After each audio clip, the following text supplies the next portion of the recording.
Namaskar.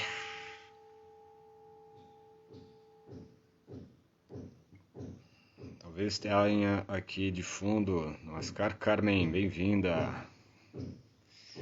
Talvez haja de fundo aqui umas batidas bem chatinhas, mas vamos tentar transcender esses ruídos, tá bom? O assunto que eu quero trazer hoje é sobre a interconexão com o todo. Embora possa parecer um assunto assim bastante amplo, complexo, eu vou tentar sintetizar e simplificar, tá bom?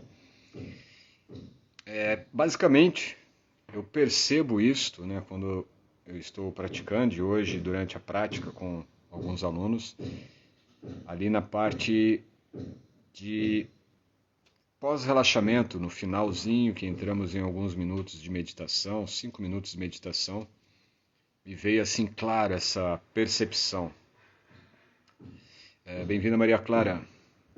E essa percepção é de que nós, quando estamos num estado de meditação, ou mesmo durante o relaxamento, mas também dentro das nossas práticas posturais, há uma certa sensação, percepção. Bem-vindo, Bernardo. Uau, que maravilha!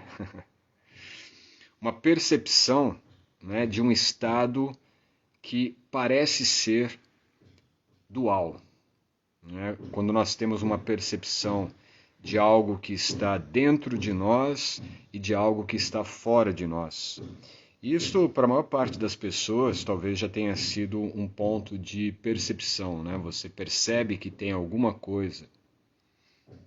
Você percebe, por exemplo, que existe o mundo lá fora, não é? E existe eu aqui dentro, em algum lugar, né? E geralmente uma sensação até de aprisionamento. E quando nós estamos em uma postura, em um asana, ou quando nós estamos meditando, e eu quero enfatizar esse ponto para a nossa prática dos asanas mesmo, porque na meditação isso é bastante fácil de perceber, mas principalmente na prática dos asanas, há uma importância de nós estarmos com um olhar desde dentro, um olhar que parte de dentro de nós.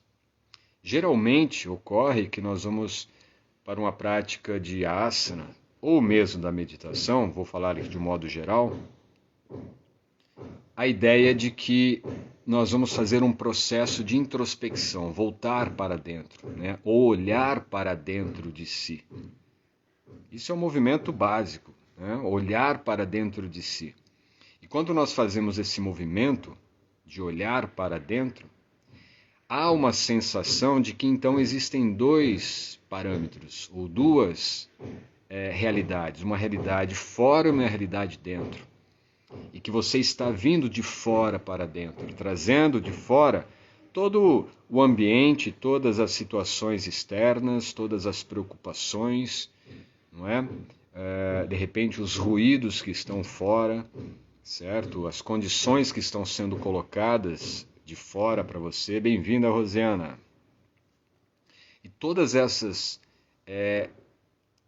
marcas que estão fora, quando você faz o olhar para dentro, elas acabam interferindo. Mas tudo assim, do ponto de vista teórico só, tá? É só para a gente entender o porquê que nós encontramos dificuldade quando nós tentamos fazer esse voltar para dentro, esse processo de introspecção. Então, olhar para dentro de si é um processo que muitas vezes vai implicar em dificuldades para a maior parte das pessoas. Tá? Bom dia! Quando você entende que se você muda a perspectiva, não de fora para dentro, mas de dentro para fora, você muda a estrutura de percepção que você tem sobre o objeto, a direção desse objeto. O objeto aqui no caso é a atenção, né? A percepção, o foco, a concentração. Então, em vez de olhar de fora para dentro, ou olhar para dentro de si, a ideia é olhar desde dentro. Olhar desde dentro, quer dizer, olhar de dentro para fora. Tá? Olhar de dentro para fora. O que muda nesse processo? Você começa a estar mais atento ao seu estado de presença. É como se você, ao olhar de fora para dentro, você estivesse, como eu disse, trazendo toda a carga externa, toda a carga das apreensões, do medo, né, as situações todas que colocam o nosso estado mental em estresse, em ansiedade, e entrar nesse espaço sagrado que é o nosso interior, que é o eu, não é? Com toda uma carga pesada, uma carga negativa, uma carga, diríamos, que não cabe nesse compartimento sagrado que é o eu. Quando você muda e você passa a olhar desde dentro, ou olhar de dentro para fora, você começa a perceber que o que você vai perceber lá fora é simplesmente o que você é dentro de você. O que você tem dentro de você. Eu diria até que se você faz esse processo, você começa aí sim compreender o quanto nós somos os manifestadores, os emanadores da realidade que nós temos, que nós estamos. Certo? Por quê? Agora você não está tentando se adequar àquela realidade externa. Você não está se frustrando por estar numa condição, em um local ou em uma situação que não está sendo favorável para o seu desenvolvimento, ou para o seu estado de paz, ou para a sua tranquilidade. Não é? Esse objetivo que nós temos de encontrar um estado perfeito de equanimidade, um estado perfeito de presença no agora. Porque as condições externas, elas na verdade não existem. E se nós trazemos esse olhar de fora para dentro, nós estamos trazendo para dentro coisas que não existem. Elas apenas estão, de uma certa forma, representando um estado de percepção que nós temos daquilo que aparentemente está lá fora. É como se nós tivéssemos uma necessidade de constatar, né, ou de validar, de comprovar para nós mesmos que nós estamos bem, que nós somos pessoas que vivem em estado de paz. Embora tudo lá fora esteja ruindo, esteja tenso, né, desequilibrado, caótico. Então é um esforço, existe aí um atrito entre um estado de coerência interna seu para um estado de incoerência externa, que é do mundo. Isso se você faz o processo de vir de fora para dentro. Quando você faz o processo natural, desde dentro, de ir de dentro para fora, de olhar de dentro para fora, você começa a perceber que a decoração do mundo, a situação da realidade, aquele complexo estado de apreensão, de preocupação, de medo, de ansiedade, não existe lá fora. Se ele está presente lá fora, é porque você está emanando de dentro de você alguma expectativa do mundo, alguma expectativa da experiência que você vai ter no instante seguinte. Então, embora possa parecer, e realmente é, simples, tão simples, isso faz uma mudança completa no nosso estado mental, no nosso estado de consciência. Porque nós não mudamos a realidade, nós não mudamos o objeto, nós apenas mudamos o foco, a direção que nós estamos colocando aquele objeto. O objeto ele não está dentro e ele também não está fora. A direção que eu coloco da minha atenção, ou da minha concentração, ou da minha consciência é que muda. A consciência, ela não está fora. Então não tem como você vir de fora para dentro. Isto no yoga é chamado de pratyahara, não é? Pratyahara é o processo de introspecção. Mas a introspecção, segundo esse mesmo termo, não é de você ir para dentro, mas é de você expandir-se desde dentro. É um processo de expansão, correto? E ao fazer esse processo de expansão desde dentro, tudo que aparentemente está fora é apenas o seu campo de consciência que está ali estruturado como uma realidade possível, uma realidade, vamos dizer, do ponto de vista das formas, é uma realidade geométrica.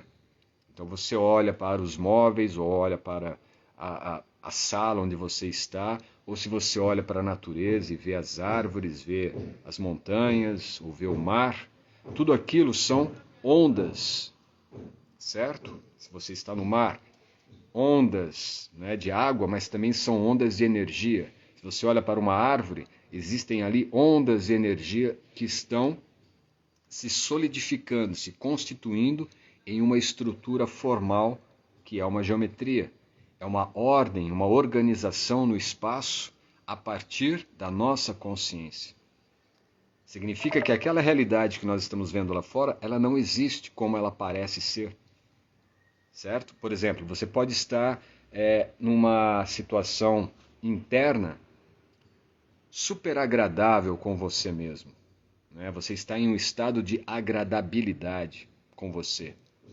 Então você pode estar em uma floresta, você pode estar em uma montanha, à beira de um rio ou no mar. E você olha para tudo aquilo e você é grato, você se sente em total conexão com aquela natureza.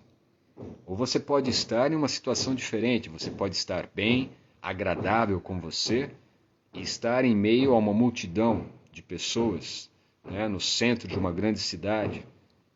E você está ali, mas nada daquilo está te afetando, porque você está agradável com você. E esse estado de agradabilidade está sendo um movimento de emanação desde dentro para fora. É você que está emanando a energia e o seu estado de presença naquele campo. Logo, aquele campo, seja a natureza ou seja uma multidão de pessoas, bem-vindo, Cadu.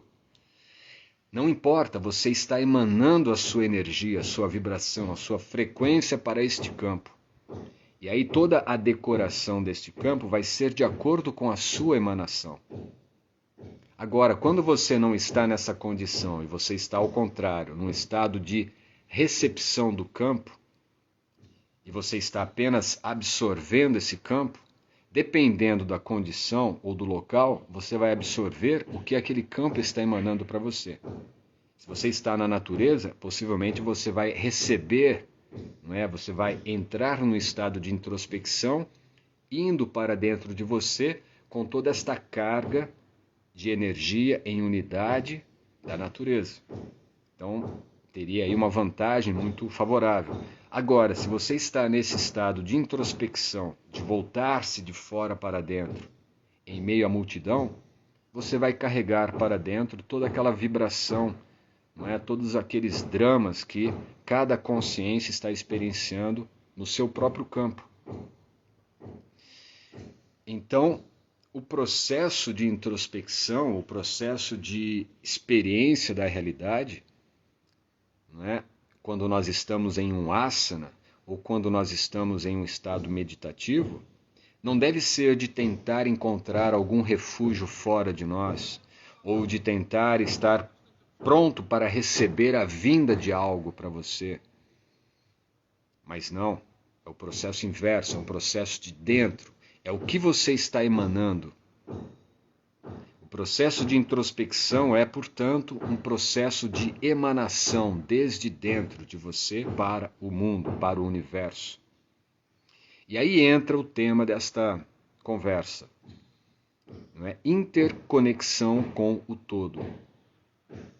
Se você entende que você é o que está emanando a realidade, é o que está emanando esta cobertura sobre esse pano de fundo, que é um campo de energia consciente, e esse campo de energia consciente já é o todo, e que você, sendo parte deste campo, sendo parte deste todo, você não está apenas absorvendo esse campo, você está agora emanando para dentro deste campo a energia que vem, o pulso divino que flui através de você, bem como todas as outras consciências, todos os outros seres vivos, seres humanos, os animais, os vegetais, até mesmo os minerais. Todos são consciências. Alguns são consciências individualizadas, outros são consciências coletivas, como o reino mineral e também o reino vegetal. Correto? Porém, todos estão emanando. Todos estão emanando desde dentro para o campo. Principalmente os reinos coletivos, porque eles não entram nesse drama que nós entramos. O reino animal, em boa parte, existe um tipo de drama ocorrendo para eles, porque eles estão muito apreensivos com o que está acontecendo fora, para dentro. Enquanto que o ser humano, ele também tem essa tendência, e às vezes essa tendência é até mais prejudicial, porque nós podemos estar diante de uma situação em que tudo está apenas como um painel branco, uma tela em branco. E o que nós faremos é apenas lançar sobre essa tela o desenho, a pintura, a cor, a vibração, a frequência que nós queremos. E aí entra o nosso papel de responsabilidade. Resposta, habilidade de responder. Como que nós respondemos a esta tela em branco que é a realidade? Como que nós estamos lançando sobre esta tela em branco que é a realidade a experiência que nós queremos ter com esta realidade? Geralmente nós lançamos nesta tela em branco o medo, a frustração, a preocupação, a culpa, a ansiedade, não é? Por quê? Porque nós não estamos emanando desde dentro. Nós estamos apenas respondendo sem habilidade aquilo que o mundo aparentemente está nos mostrando. Um exemplo é ficar vendo, as notícias, seja no jornal, seja mesmo nas redes sociais, vendo ali o que está acontecendo no mundo. Nada disso está acontecendo de verdade. Nada. Isso pode parecer radical para a maior parte das pessoas pensar dessa forma, que a realidade ela não existe como ela parece ser. Não é? Vitimização, exatamente. Nós estamos acreditando em uma realidade e principalmente nós tentamos, a partir desta realidade, pertencer a algum estado. E geralmente nós tentamos pertencer a um grupo quando, naquele grupo, eu posso me posicionar como vítima. Não é? Então agora eu estou confortável. Por quê? Eu estou numa condição, em uma posição onde eu posso ser vítima. Eu posso ser visto e posso me manifestar como vítima. E aí eu serei protegido. Não é? E isso acontece por quê? Primeiro, porque nós estamos vindo de fora para dentro. Mas não esqueça disso. Tudo ocorre de dentro para fora. Tudo é emanado de dentro para fora. Nós somos partes da fonte emanadora. Somos partes do divino. Certo? Bem-vindo, Olhar Devaneios. Bem-vindo ou bem-vinda. Certo? Tudo emana de dentro para fora. E aí entra um detalhe. Depois me digam aqui, tá, se ficou claro isto para vocês. Essa ideia de, em vez de uma introspecção de fora para dentro, a introspecção é um processo desde dentro para fora. Digam se ficou claro, se tem alguma dúvida. Porque nisso tem um outro ponto, que aí sim eu acho que é interessante nós tratarmos. Porque, veja, o yoga é um processo de autodescoberta, né? É um processo de autorreconhecimento. Isso é o yoga. E esse auto-reconhecimento, muito claro, que bom. Mas se tiverem alguma dúvida, coloquem aí, eu quero ouvir vocês também, tá? De repente, minha visão em relação a isso é tal, pode se expressar. O yoga é um processo, então, de auto-reconhecimento. E nesse processo de auto-reconhecimento, nós vamos reconhecendo determinados, identificando em nós determinados movimentos que nós mesmos estamos estabelecendo na nossa experiência com a realidade. Certo? Esse auto-reconhecimento, ele implica em um processo de autocura. O yoga, logo, então, é um processo de autocura. À medida que nós reconhecemos nós mesmos, através do yoga, nós reconhecemos onde estão determinadas falhas. Mas não são falhas porque nós somos falhos, não são falhas porque nós somos seres inferiores, seres caídos, né? Não. São falhas no nosso processo de experiência. À medida que nós vamos experienciando a nossa própria existência como vida, como consciências em evolução, nós vamos tendo determinados fatores ou determinadas experiências que atuam em nossas vidas, em nossas experiências, como refratários.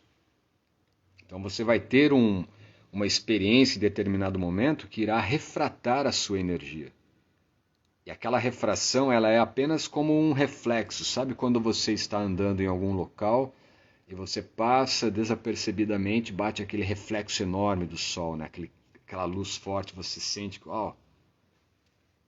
Ou seja, existe um espelho na nossa experiência da realidade e em alguns momentos esse espelho ele nos mostra, ele refrata a nossa própria inabilidade em algumas coisas.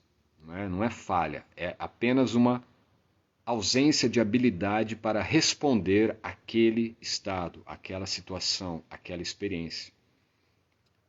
E à medida que você tem essas refrações, esses reflexos que aparecem como um reflexo contrário de você mesmo no espelho, aquilo é para você entender, eu tenho mais uma peça aqui do meu quebra-cabeça que eu não tinha percebido ainda onde ela ia encaixar, onde ela se encaixaria.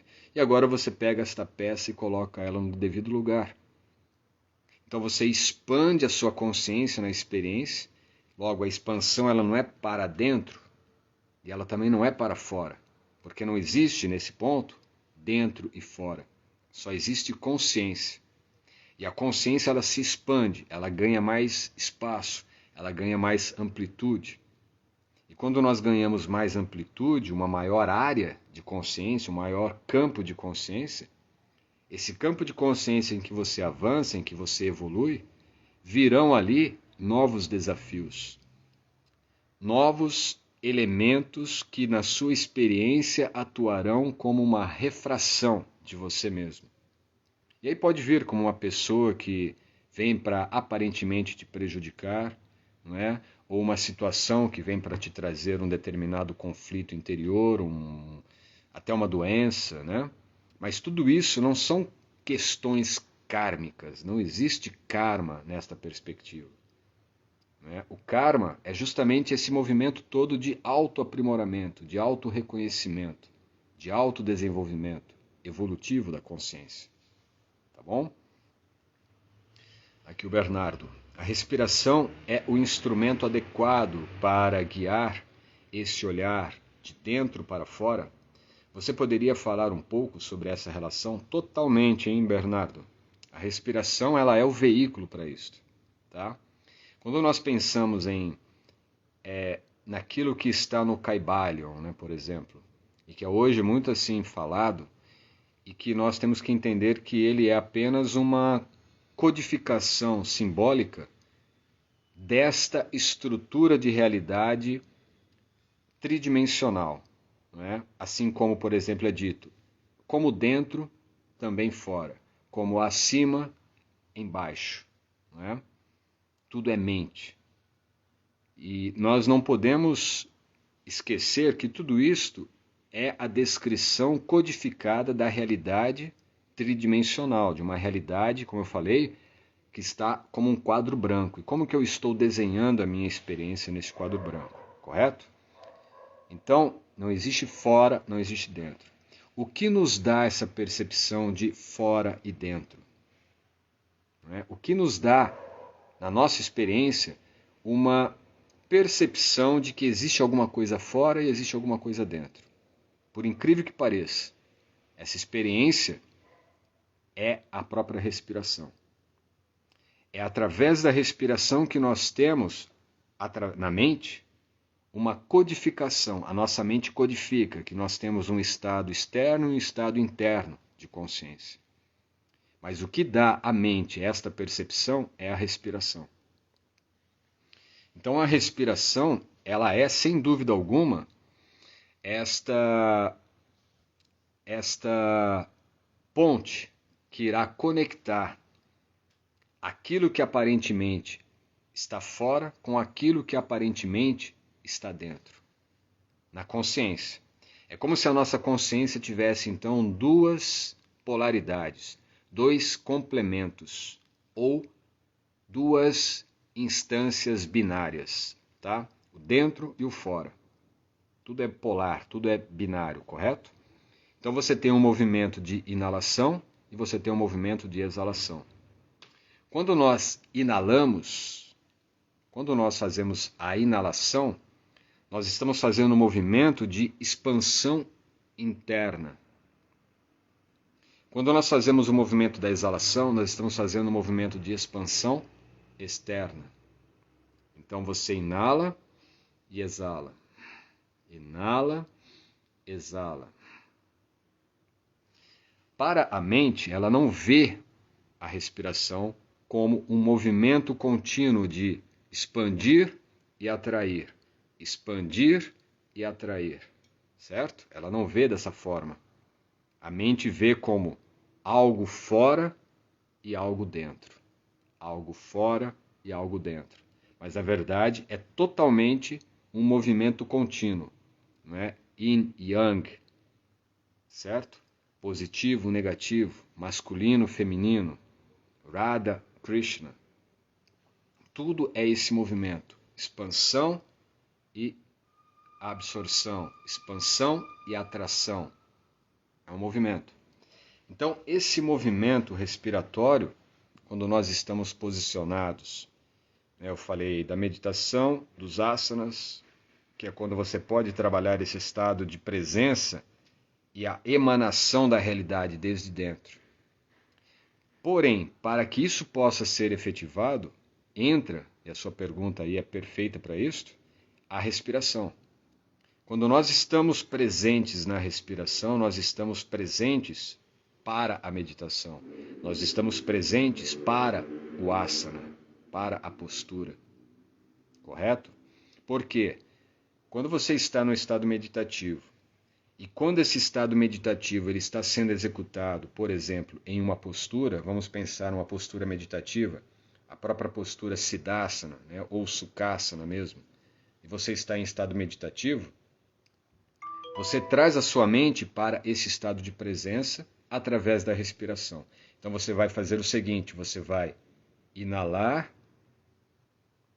e nesse processo de inalação você se expande internamente, expande sentindo o seu corpo. O seu corpo é um campo de energia. E quando você exalar, você emana esta absorção que você fez da inalação de sentir o seu corpo. Agora você exala, emanando esta sensação do seu corpo para o mundo, para a realidade, para o todo. Certo?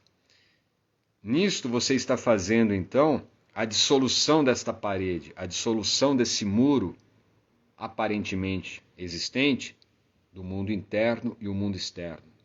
Você começa a perceber que aquilo que você tem dentro de si, quando inala, é o que você vai emanar para o mundo quando exala. E lembra, o mundo, a realidade, é uma tela em branco. Se você está inalando com medo, está inalando com ansiedade, com receio, com preocupação, a sua exalação também vai ser da mesma ordem. correto? Então, o que nós devemos fazer? Quando nós estamos no estado meditativo, e aqui estado meditativo é simplesmente pare, sente-se, relaxe e seja a respiração, seja o seu fluir respiratório. Não tem nenhuma doutrina, nenhum dogma nisso. Simplesmente é o seu mecanismo biológico ocorrendo de forma consciente. E à medida que você está respirando, você apenas faz esta interconexão da sua inalação com a sua exalação. Inalação com a sua exalação. Certo? Sem parâmetros de interno e externo. É simplesmente um movimento. É um movimento interno, contínuo, de expandir e atrair. Expandir e atrair. Tudo se dá na consciência. Isto nos coloca em um estado meditativo mais profundo e presente, aonde nós vamos então começar a perceber que aquilo que você observa quando você abre os olhos é aquilo que você tinha dentro de você ao abrir os olhos. Bem-vinda, Devahuti. E aí quando você faz esse movimento de ver que a realidade que está lá fora é aquilo que previamente, anteriormente, você expandiu dentro de você na inalação, e agora você exala abrindo os olhos, você pode estar em um local caótico, você pode estar diante de uma situação completamente conflituosa. Só que agora você está exalando a realidade que você construiu, manifestou na sua inalação. Isso tudo é energia. A respiração é puramente energia. Que energia?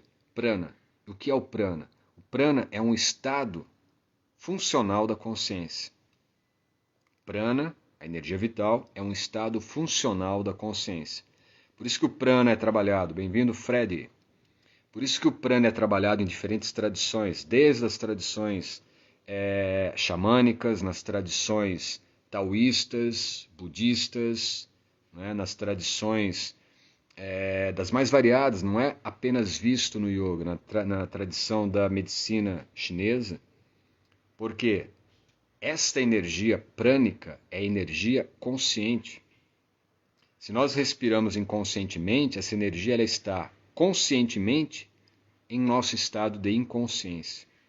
Quando nós colocamos consciência nesta energia consciente, que é o prana, você integra a sua consciência com o todo através da respiração.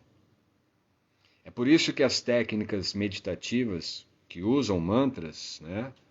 Meditação mântrica, por exemplo, e você vai ter isso nas tradições tibetanas, você vai ter isto nas tradições também dentro do hinduísmo, você vai ter isto também em tradições nativas. Né? Você vai, por exemplo, acompanhar a manifestação ritualística dos Dakotas, né? Ou se você vai e presencia, assiste ou ouve a manifestação nativa do xamanismo tibetano. O que eles estão fazendo? Eles estão trabalhando a respiração deles para justamente vibrar sons, vibrar palavras, vibrar símbolos energéticos, certo? Através do quê? De um movimento natural de inalar e exalar, inalar e exalar, certo? Isso é um processo natural da nossa vida. A nossa vida ela é binária, do ponto de vista físico, biológico, ela é binária. Zeros e uns. Né? Daí a ideia da psi, ou pi. Certo? O pi o que é? Aquele símbolo grego da palavra, do fonema pi. E o que significa esse pi? Pi é onde ocorre essa integração da inalação com a exalação em um campo de energia consciente que é o seu corpo biológico. Certo?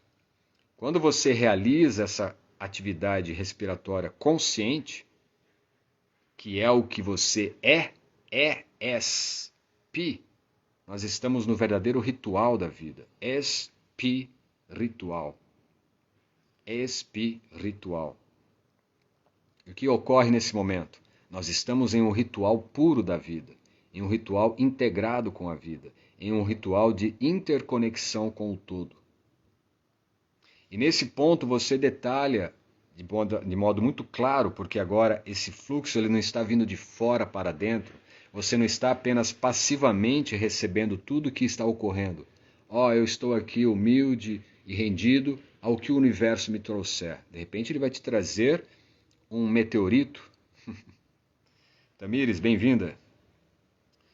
Se agora você entende que você não é passivo no universo, você é uma parte do todo manifestando a sua individualidade nessa experiência ritualística da vida, de unidade das duas polaridades em você mesmo como centros de energia. A energia que se expande e a energia que se atrai. Expandir e atrair.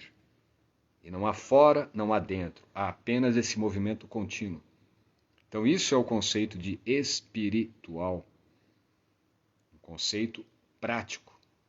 E totalmente destituído de uma necessidade divina, né? Porque aí você entende que o divino é você. É você que está integrando esse aspecto divino. Bem-vindo, Kaique. É você que está integrando esse aspecto divino em você mesmo. Através da sua respiração, nesse grande ritual que é a vida. Um ritual onde você integra a respiração inalada, a respiração exalada, numa manifestação daquilo que você inalou conscientemente para a emanação externa daquilo que você quer manifestar nesta realidade do universo enquanto exala. Namastê, namaskar. Certo? Então é isso, a integração ou a interconexão com o todo é uma condição ou uma constituição inata nossa. Se você entende que tudo emana de dentro de você, você entende que você nunca esteve desconectado daquilo que podemos entender como Deus. Você nunca esteve fora da natureza de Deus. Você nunca esteve alheio, separado do divino. E tudo e todos que disseram que estávamos foram aqueles que estavam regidos por leis religiosas, por dogmas, por doutrinas religiosas. Então, é um processo de interconexão com o todo, é um processo de autorreconhecimento e de cura de todas as nossas marcas, de todas as nossas dissonâncias com aquilo que sempre fomos, com aquilo que sempre estivemos. Se você observa uma montanha, né, e aqui em casa é maravilhoso porque tem uma montanha, eu até denominei a morada da montanha, né? Itacoara. Você tem ali justamente essa conexão, você vê que tudo está conectado, tudo é um grande painel, uma grande tela, onde a realidade está sendo pintada por esse divino. Olha, o Bié gostou, né? Itacoara, pedra, né? Bem, tem que escalar por aqui, Bié. Entende? Nesse aspecto, nós nunca estamos ausentes, nunca estamos carentes, nunca estamos separados, nunca estamos ilhados, abandonados. A ideia de que nós estamos separados dessa fonte divina nos dá a ideia de que nós estamos perdidos. E aí o que nós fazemos é justamente o movimento contrário, nós tentamos trazer de fora para dentro. Eu tenho que voltar para dentro de mim, eu tenho que encontrar dentro de mim. Não, pare, sente-se numa postura confortável, respire, deixe a mente solta e apenas se concentre no movimento de inalar e criar dentro de você o seu potencial, trazer desde dentro de você o potencial, para que esse potencial seja emanado na sua exalação. A sua realidade é transformada assim. Aqui o Caí colocou sobre as cartas de Cristo, né? Você já leu um livro chamado Cartas de Cristo? Estou lendo atualmente. Kaique, nós temos um podcast, eu e a Adriana criamos um podcast chamado A Leitura das Cartas de Cristo, chamado Consciência Cristalina. Eu vou passar para vocês depois, tá? Onde nós fazemos a leitura das cartas. Essas cartas são incríveis, tá bom? Depois eu vou colocar um link depois no story aqui na sequência, com o link desse podcast. Está no YouTube também da própria Adriana, que é Somente Ame. Tá? Tem ali uma playlist com as cartas de Cristo. Nós temos 10 episódios lá disponíveis já. Mas leia, é muito fantástico esse livro. Incrível, né? Devahuti, e o que devemos pensar ou imaginar durante nossa respiração? É estar consciente a todo momento da respiração? Então, imagine que a respiração é o próprio movimento. A respiração é o próprio pensamento, né? Não existe nada fora dessa experiência. Geralmente, o que nós podemos fazer para isso ser mais palpável? Se você visualizar a respiração como um evento... Só um minutinho.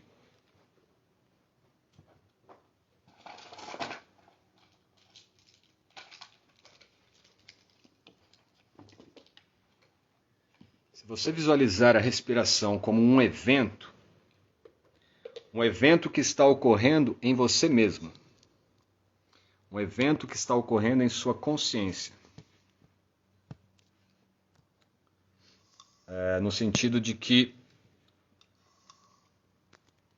não existe a respiração e uma outra coisa, não existe a respiração e algo que eu estou criando separadamente dela. A respiração, ela é um sopro divino. Bem-vindo, Edinaldo. A respiração é aquele famoso sopro divino. O que nós podemos fazer? Eu vou falar o que eu faço, tá? Existe uma vibração ecoando continuamente e que nós ouvimos, todos vocês ouvem, que é aquele famoso zumbido nos ouvidos, né? Eu já falei muito disso. Quando eu estou meditando, quando eu estou trabalhando a respiração na meditação, eu nem me concentro na respiração, porque eu sinto que a respiração é apenas um fluir de expansão e atração, expansão e atração. Se é um movimento de expansão e atração, eu coloco dentro desse movimento, ou envolvo nesse movimento, tudo que eu quero colocar ali para ser transmutado, transformado, dentro de uma alquimia energética respiratória. Imagina a respiração como uma máquina de lavar. Você coloca lá na máquina de lavar tudo que você quer lavar. Mas você não fica vendo a máquina lavar. Você simplesmente coloca a roupa ali e vai fazer outras coisas. Então, eu me posiciono numa postura confortável, eu começo a relaxar e apenas me concentrar na respiração.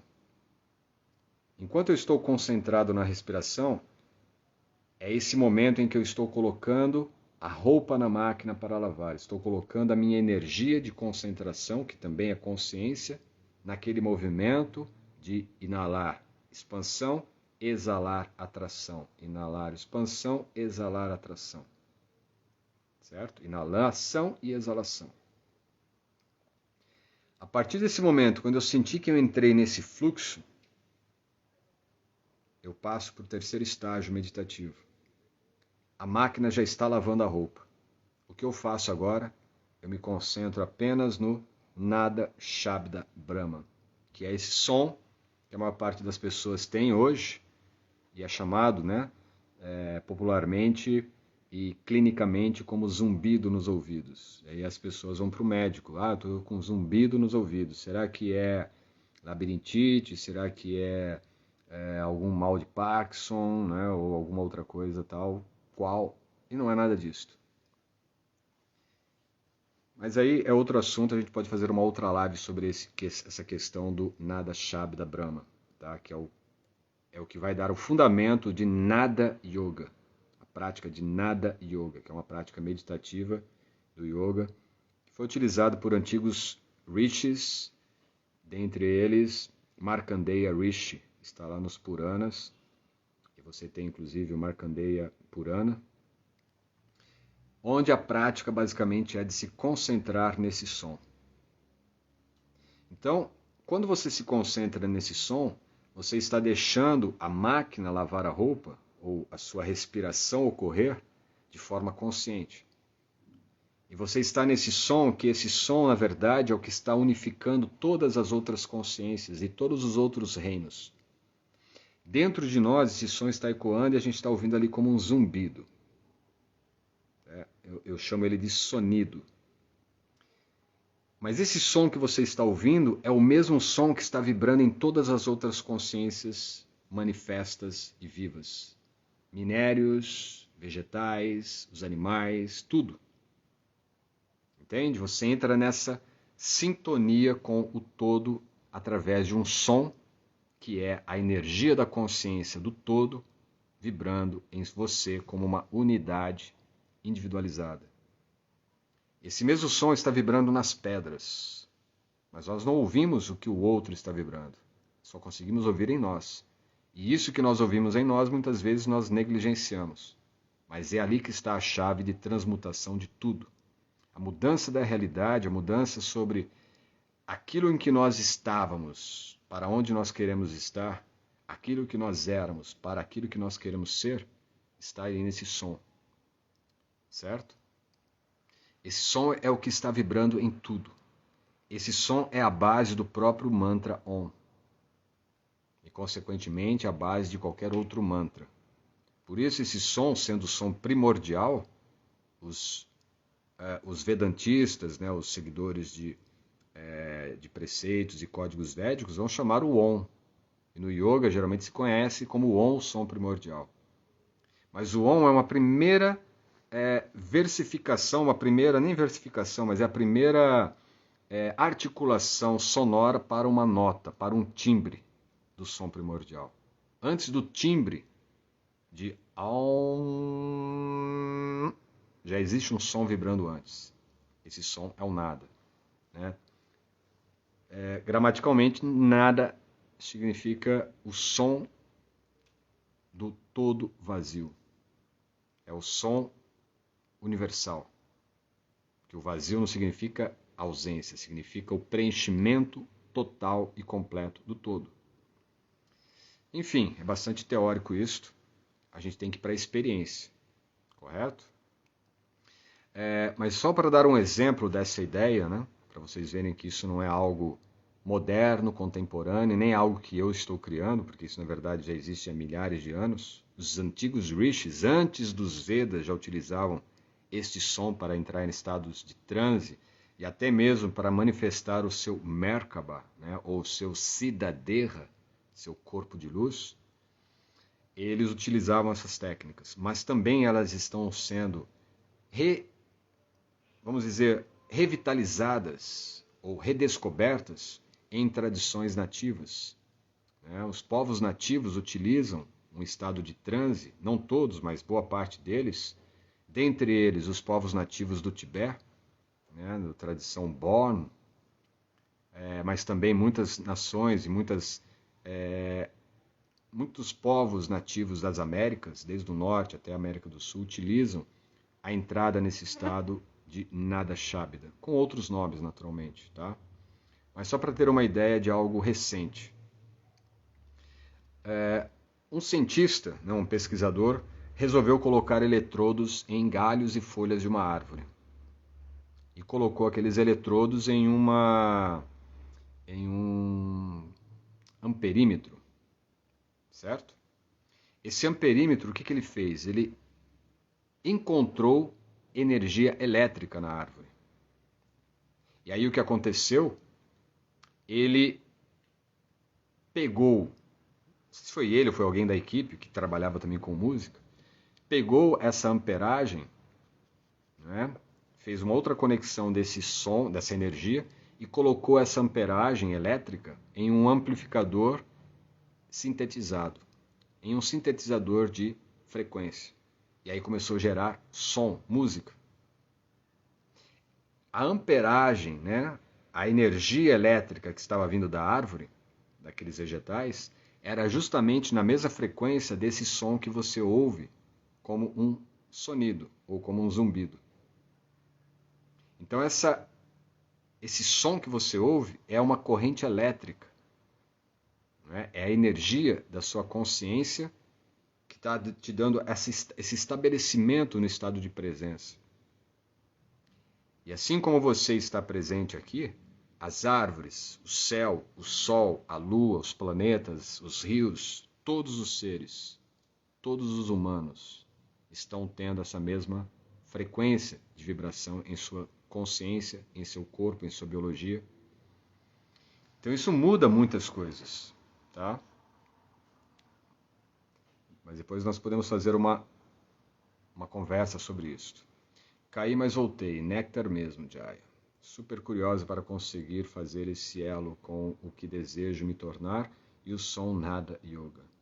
Muito obrigado por tanto conhecimento e disponibilização a nós. É vocês que me instigam aqui a falar algo mais. Jyotish Nadasi. Kriya Yoga. Hinduísmo é ancestral e maravilhoso. Ter um Satguru e praticar Atma Kriya Yoga foi a melhor solução para a minha vida. E é assim mesmo.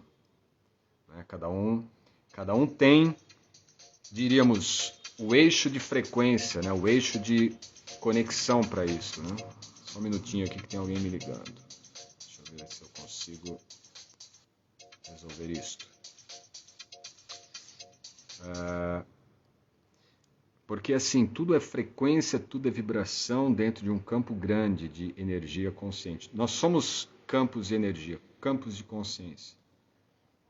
E às vezes nós precisamos ter uma conexão com alguém que já domina aquele campo no qual nós estamos adentrando. Né? E para que isso seja feito de uma forma efetiva ou de uma forma segura para nós, em algum momento nós vamos precisar de uma orientação, né? de um guru, correto? Isso é importante, nós temos que ver para onde direcionar essa energia de emanação dentro de nós. O problema é quando nós procuramos essa solução externa, essa solução através de um mestre, de um guru, esperando que a energia dele, né, ou a vibração dele é que vai emanar para o nosso campo, para o nosso núcleo interno. Entende? Aí nós ficamos, diríamos, reduzimos o nosso potencial de manifestação da nossa própria divindade. Agora, quando você está emanando, aquele guru que surge no seu campo, ele vem apenas como um complemento a mais para a sua evolução. Isso é importantíssimo encontrar.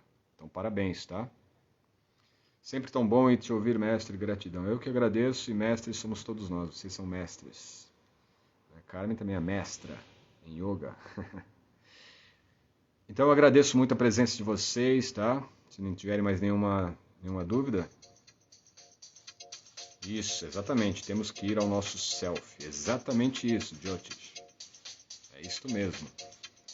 E para isso nós vamos encontrar algumas grandes almas que podem nos auxiliar nisso. Isso é perfeito.